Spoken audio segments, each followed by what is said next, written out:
Olá, queridos, como vão vocês? Tudo bem? Bom, hoje eu vou dar aula de maneira diferente, tá? Porque é uma coisa que vocês ainda não sabiam, mas agora eu tenho uma lousa, tá? Na minha casa, eu comprei sim uma lousa para ver se a gente faz uma aula. Enfim, eu tava precisando de uma lousa, eu queria uma lousa e pronto, e chega, não preciso ficar dando explicação, tá bom? Já chega com grosseria já, né? Gente, e outra coisa que eu acho que vocês estavam morrendo de saudade, que há muito tempo vocês não viam, eram os meus mapas. Só que vocês vão ver que assim, eu quis fazer um pouco diferente do meu mapa tradicional, tá? Então eu fiz esses mapas, que eu sei que não tem a mesma graça do mapa que eu fazia antes, tá? Que era um mapa multifuncional, muito mais interessante e tal, né? Uma coisa até um quê artístico, mas acho que serve, tá bom? Pra gente entender um pouquinho o que eu quero explicar pra vocês, tá? Bom, deixa eu pegar uma canetinha aqui. Gente, como a gente está falando sobre urbanização brasileira, eu também vou dividir esse tema, tá bom? Para a gente ver com mais detalhes algumas coisas, que aí não fica nem tão longo o vídeo, mas também a gente consegue ver os detalhes dessa urbanização brasileira. Então hoje o que eu quero mostrar para vocês é que essa urbanização, ela, lógico que sempre quando a gente fala em urbanização, você tem que falar de industrialização. Só que o surgimento das cidades brasileiras ou a localização dessas cidades brasileiras não é uma coisa aleatória, tá? É um fato que foi construído historicamente, né? Os motivos da gente ter algumas cidades maiores ou menores, por que algumas cresceram mais, outras cresceram menos, e isso foi sendo construído historicamente. Eu coloquei esses dois mapas aqui, gente, que eles representam uma evolução dos povoamentos brasileiros entre os séculos XVI e o século XVIII. Vocês sabem que quando os portugueses chegaram aqui, eles vão se instalar principalmente aqui, ó, onde tá os meus vermelhinhos primeiro, tá bom? Então, onde a gente tem os vermelhinhos, ó, é onde a gente teve os primeiros povoamentos aqui no Brasil. E o povoamento brasileiro, gente, não vamos esquecer que, principalmente no caso do Nordeste, ele foi muito associado também à questão da produção da cana-de-açúcar.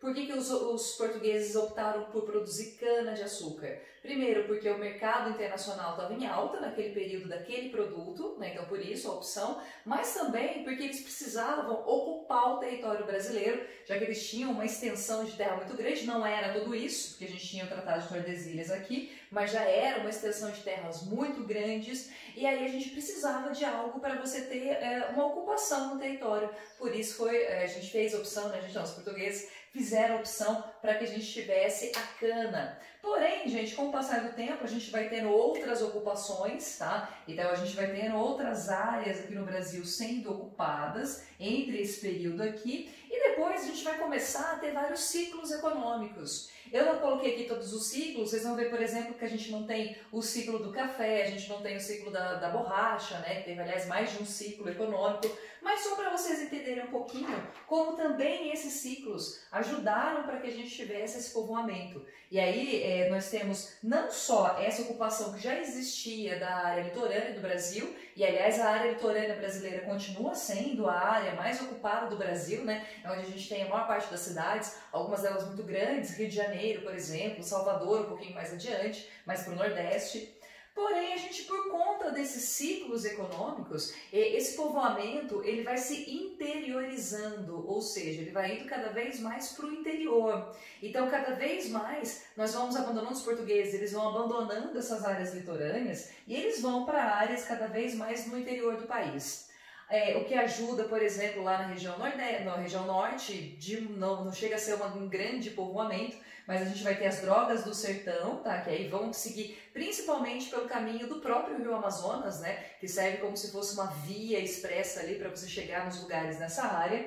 A gente vai ter aqui em laranjinha a pecuária, tá, gente? A pecuária no Brasil, ela vai sendo feita de maneira muito espalhada em alguns lugares. A forma como ela é feita ajuda no povoamento e muitas vezes nem tanto, tá? Se você pegar, por exemplo, o centro-oeste brasileiro, é uma região que até hoje, agora que você está tendo uma ocupação maior do que a gente tinha antes. Então nós estamos tendo agora um processo que a gente pode chamar de urbanização. Então a pecuária, principalmente aqui nesse centro-oeste brasileiro, ele não ajuda porque não é uma atividade que você precisa necessariamente de muitas pessoas, né? Você precisa de uma ocupação ali. Diferente, e aí sim cabe a gente destacar, do que acontece com a mineração. A mineração aqui no Brasil, gente, ela foi um fator muito importante para a gente ter a construção de vários povoamentos, principalmente em Minas Gerais. Então, se eu pegar ali, né, o Triângulo Mineiro, se eu pegar aquela área ali de Ouro Preto, né, São João del Rei, Tiradentes, então foram cidades que foram surgindo em decorrência dessa atividade da mineração, tá? Então, a mineração, diferente da pecuária, ela ajuda a ter mais povoamentos, ela ajuda na ocupação do território e vai ajudar aqui nesse processo de interiorização. E aí, olha, veja que aí o meu mapinha de São Paulo foi um pouquinho diferente, eu não quis fazer ele tão detalhado, porque eu fiquei com preguiça mesmo, para ser sincera. Então eu fiz uma coisa mais simples. E lembre-se que São Paulo tem um diferencial, tá, gente? Por isso que eu queria destacar aqui. Um diferencial que às vezes até influencia outros estados, até mesmo Minas, se eu for pensar um pouco. No estado de São Paulo, a gente vai ter um processo bem lento de ocupação, tá? Então, quando você pega ali entre o século XVIII, por exemplo, você não tinha basicamente muita coisa no estado de São Paulo. Você tinha ali, talvez no litoral, algumas produções de cana, você tinha pau-brasil, mas bem pouco, porque praticamente não tinha mais nada. Só que aí a gente começa a ter esse processo de interiorização que eu falei aqui, de Minas, está muito associado também com a ação dos bandeirantes. Os bandeirantes que começam a atuar no interior de São Paulo e eles ajudam para que a gente tenha, digamos que, alguns caminhos, tá? E aí, literalmente, esses bandeirantes, a ideia deles, lembre-se que uma das coisas que eles queriam era justamente achar ouro, mas aí nesse caminho eles faziam outras coisas também, como, por exemplo, escravizar os índios. Eles iam, né? Pense que aqui é Santos, tá, gente? Imaginem, tá bom? Faz de conta que aqui é Santos. De Santos aí, então, São Paulo era o ponto de partida. E aí depois a gente vai subindo, né? Até chegar nesses interiores aqui nesses interiores, desculpa, do estado de São Paulo. Aqui a gente vai ter o surgimento de alguns povoamentos. De novo, não é processo de urbanização porque não temos ainda o processo de industrialização.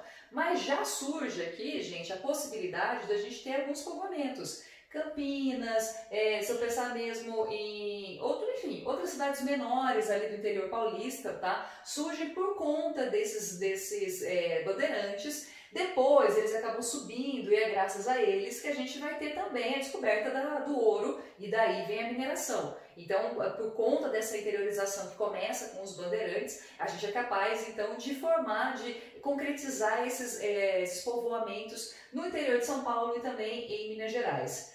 Acontece, gente, quando a gente inicia lá entre 1800, 1900, né, lá em meados de 1800, 1850, a gente começa muito fortemente aqui no estado de São Paulo com a produção do café. E aí a gente já viu que o café é o diferencial, tá? O estado de São Paulo, ele começa nessa produção de café, peraí, deixa eu pegar o apagador.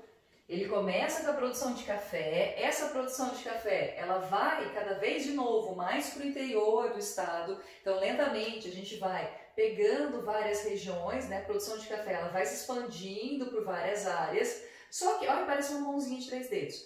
Só que, gente, no caso dos produtores de café do estado de São Paulo, nós já vimos também, eles tiveram como diferencial, como ponto diferencial, a produção das ferrovias.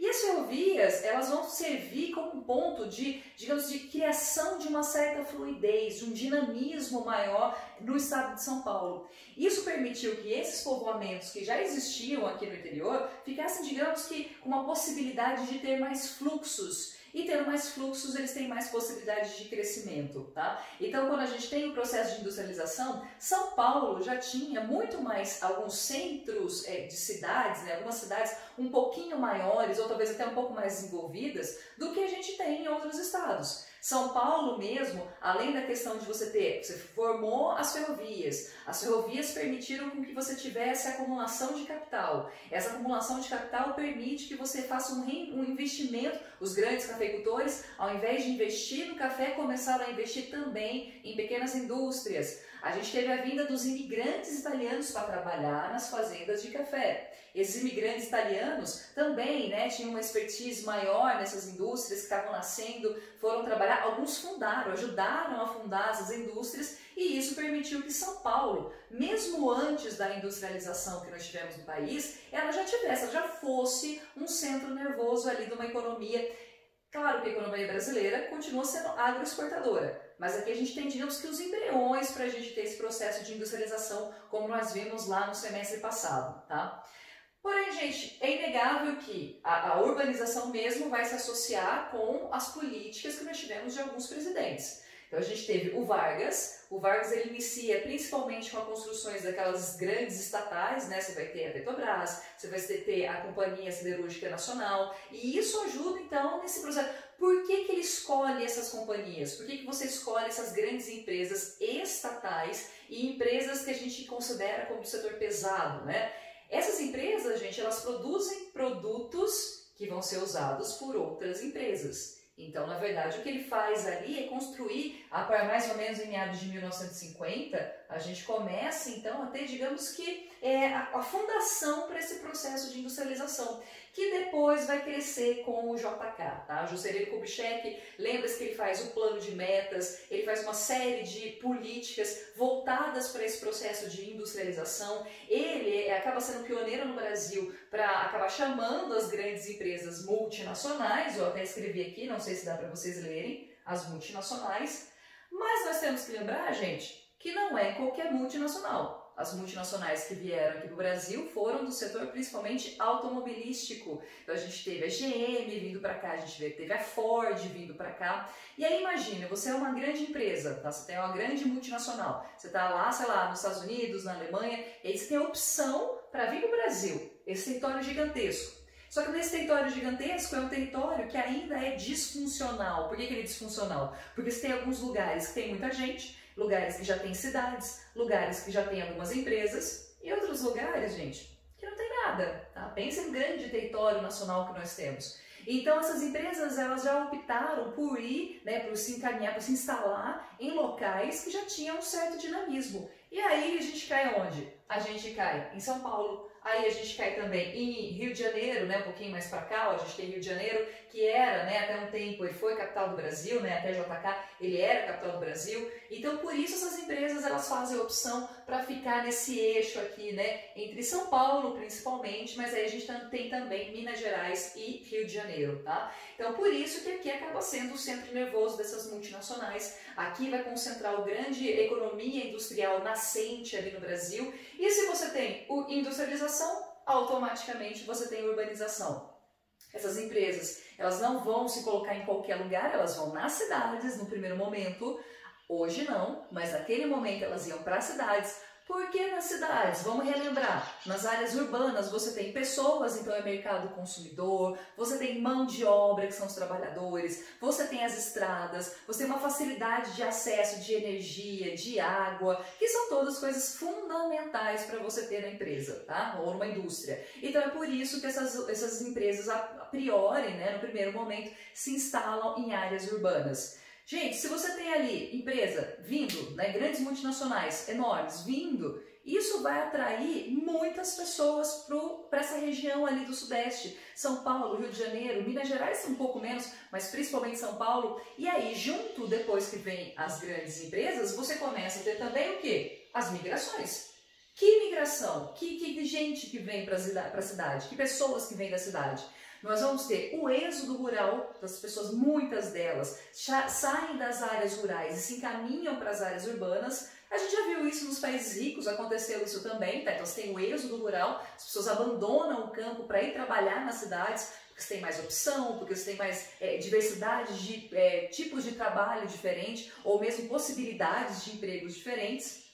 E no caso de São Paulo, a gente também teve as migrações que vêm de outras regiões, tá? Aquelas que são intra-regionais. Então você começa a vir muitas pessoas, você começa a ter a vinda de muitas pessoas, principalmente do Nordeste. Por que o Nordeste, gente? Principalmente dessa região aqui do Nordeste, ó. Região pobre, região subdesenvolvida, que para piorar ainda, a gente tem às vezes alguns ciclos de seca, né, muito extensa. Então são pessoas que na área que elas não têm muita condição, não têm muitas opções, e aí elas fazem o quê? Migram para São Paulo. E então você, além do êxodo rural, você também vai ter a migração que a gente chama de intra-regional, ou seja, entre regiões. Gente, tudo isso faz com que São Paulo, Rio de Janeiro, Minas bem menos, mas que começa a ter então uma urbanização e isso acaba também se espalhando para outras regiões, tá? Então você não vai depois de um tempo, não é só São Paulo, Rio de Janeiro e umas partes de Minas, mas também ali você acaba tendo mais para o sudeste, para o sul, né? Você também tem alguns estados do sul se industrializando,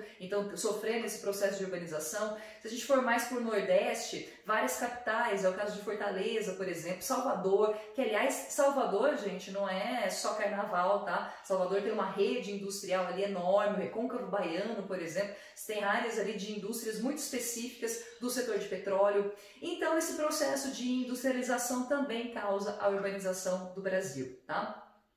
Algumas regiões demoram para passar por isso. Se eu pensar no centro-oeste, essa urbanização ainda está acontecendo. Em compensação, aqui para nós, digamos que esse crescimento urbano ele é bem menor do que era entre as décadas de 70 e 80, tá, gente? A gente não tem esse mesmo crescimento que a gente tinha nos outros anos, mas ele ainda são áreas que tem muitas pessoas e ainda, né, não vou dizer que tem um decréscimo, então a gente ainda tem um crescimento bem pequenininho, mas ele ainda acontece, tá? Nossa urbanização, então, como a gente teve uma industrialização, digamos, não que não seja planejada, né? Mas ela começa a acontecer, isso faz com que as cidades cresçam e automaticamente nós vamos ter um processo de urbanização que vai ser rápido, que vai ser acelerado, que vai ser principalmente sem planejamento, tá? Gente, não ter planejamento significa que nós estamos muito atrasados do que aconteceu nos países ricos. Nos países ricos você teve esse processo, mas você teve também, posteriormente, um tempo para se planejar. Nossas cidades não tiveram isso. E aí a gente vê até hoje várias cidades com uma série de problemas, que é isso que a gente vai ver na semana que vem, tá? Na semana que vem, gente, pra a gente ver, digamos que sobre uma outra ótica, né, ver, digamos que esse processo, esses problemas urbanos no Brasil, ver sobre um outro viés, eu vou pegar algumas coisas que vocês já leram naquele livro Quarto de Despejo, que aliás é um livro fantástico, eu sei que vocês do segundo ano já leram, acho que foi por causa da Josi, né, que a Josi é perfeita, Josi, um beijo pra Josi, ela nem vai ver esse vídeo, nem sei porque eu tô mandando um beijo pra ela, mas aí a gente vê um pouquinho a partir desse livro, tá certo? Então é só, espero que vocês tenham gostado, depois vocês deixam aí nos comentários, falem pra mim se vocês gostaram desse estilo de aula, ou se vocês preferem o tradicional mesmo, com as coisinhas aparecendo aqui do lado, tá bom? Deixa aí seus comentários. E é isso, gente, muito obrigado pela atenção de vocês, um beijo, fiquem bem e até semana que vem, tá bom?